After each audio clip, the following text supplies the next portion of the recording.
ভাবি তুমি বড় আম্মা হইবা। মানে ডাক্তার যেটা কইলো এটা সত্য? হ ভাবি। ঠিকই তো দাঁত কেলায় খুশির সংবাদটা দিতেছ।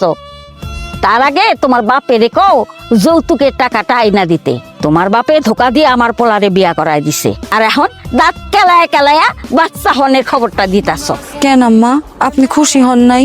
না, এটা খুশি হনের কি সংবাদ হইলো? আমি তো খুশি হমু সেই দিন, যেই দিন তোমার বাপের কাছে বাকি পাওনা টাকা আইনা আমার পোলারে মোটরসাইকেল কিনা দিবা, আর সেই মোটরসাইকেল আমার বাড়ির উঠান দিয়ে আমার পোলায় চড়াইবো। আমি ফেল ফেল করে চাই রয়েছে, মনে কর চক্ষু দুইটা উঠায় দে।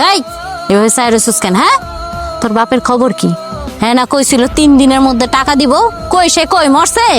এখন ঘরের চাল বিক্রি করা ছাড়া আমার বাপের তো টাকা জোগাড় করার আর কোন উপায় নাই। তাহলে ওইটাই করতে কও, যে এই লোক নাকি মায়া বিয়া দিয়া তা যৌতুকের টাকা দিতে পারে না, তার তালে তলে থাকুনের কি দরকার?